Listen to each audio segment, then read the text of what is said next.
நீங்கள் ஒரு தார்பாலின் வாங்க போகிறீங்க அப்படின்னா கண்டிப்பாக இந்த வீடியோ பார்த்துட்டு போங்க. உங்களுக்கு கண்டிப்பாக அது ஒரு பயனுள்ளதாக இருக்கும். நீங்கள் வாங்குகிற தார்பாலின் நீண்ட காலம் உழைக்குமா அப்படின்னு பார்த்து வாங்குங்க.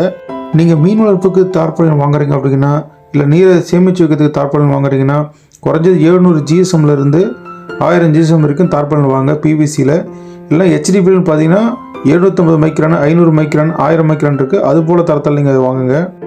அடுத்து நீங்கள் வாங்குற தார்பாலின் பார்த்தீங்கன்னா சூரிய ஒளியோடைய புரோதா கதிர்களை எதிர்த்து போராடக்கூடிய தார்பாலினாக இருக்கணும். இந்த வீடியோவில் இருக்கிற தார்பாலின் போல் நீங்கள் வந்து 120 GSM வாங்கி போட்டிங்கன்னா கண்டிப்பாக சீக்கிரம் கிழிச்சு போய்டும். நீங்கள் உட்காந்துக்கிட்டு பேட்ச் போட்டு ஓடிட்டு தான் இருக்கணும்.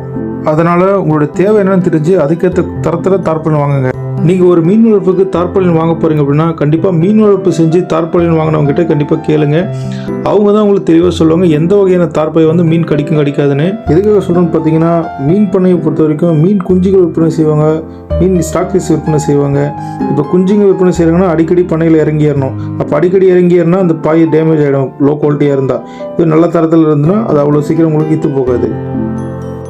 இல்லை எனக்கு குறைஞ்ச விலையில் ஒரு நிறுவனத்திட்டேருந்து கிடைக்கிது அப்படின்னு சொல்லிட்டு நீங்கள் வாங்கினீங்கன்னா, நிறுவனத்துலேருந்து தார்பாய் விற்பனை செய்கிறவங்க அவங்க விற்பனை மட்டும் தான் பார்ப்பாங்களே கண்டி தார்பாயை எந்த மீன் கடிக்கும் கடிக்காது, அது எவ்வளோ நாள் வரும் வராதுன்னு சொல்லிட்டு அவங்களால தெளிவாக சொல்ல முடியாது. ஏன்னா அவங்க வந்து மீன் வந்து வளர்ப்பு செய்யலை, அவங்க வெறும் தார்பாய் மட்டும் தான் விற்பனை செஞ்சிட்ருக்காங்க. அவங்க வந்து உங்களுக்கு வந்து இந்த வகையான தார்பாய் போடுங்க, இவ்வளோ மீன் நீங்கள் விடுங்க, இந்த மீன் வந்து இத்தனை மாதத்தில் வந்து நீங்கள் அதை பிரித்து விடணும், அந்த மீனுக்கு இந்த தீவனம் போடணும், அந்த தார்பாய் தான் போடணும், தார்பாய் போடணும் அவங்க சொல்ல மாட்டாங்க.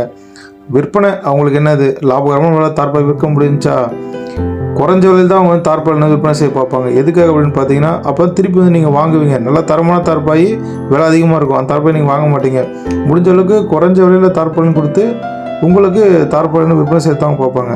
ஒரு மீன் வளர்ப்புக்கு நீங்கள் தார்பாலின் வாங்குறீங்க அப்படின்னா கண்டிப்பாக கருப்பு நிற தார்பாயும் அடர் பச்சை நிற தார்பாயும் வாங்குங்க. எதற்காக அந்த கலரில் தார்பாய் வாங்க சொல்லணும்னு பார்த்தீங்கன்னா, தேவையில்லாத பாசிங், அதாவது அல்கைன்னு சொல்லுவாங்க, இந்த பாசிங்கில் வளர்ச்சி வந்து அந்த தார்பாய்க்கு தான் குறைக்கும். அது இல்லாமல் அந்த நேரத்து தார்பாய் தான் பார்த்தீங்கன்னா மீன்களுக்கு ஒரு இயற்கையான சூழ்நிலை கொடுக்கும். வீடியோ பார்க்குற உங்களுக்கு தார்பாய் பற்றி இன்னும் விளக்கம் தேவை அப்படின்னா கண்டிப்பாக கமெண்டில் கேளுங்க. தார்பாய் பற்றி இன்னும் சந்தேகம் இருக்குது அப்படின்னா கண்டிப்பாக எங்களை தொடர்பு கொள்ளுங்கள். உங்களுக்கு தார்பாய் பற்றி நிறைய விளக்கம் தரும். இது போல் தார்பாலின் பற்றி தகவல்களும் மீன் வளர்ப்பு சம்மந்தமான தகவலும் தேவை அப்படின்னா கண்டிப்பாக நம்மளுடைய சேனலை சப்ஸ்கிரைப் பண்ணுங்கள். அப்போ தான் நாங்கள் போடுற வீடியோ உங்களுக்கு உடனே வந்து சேருங்க.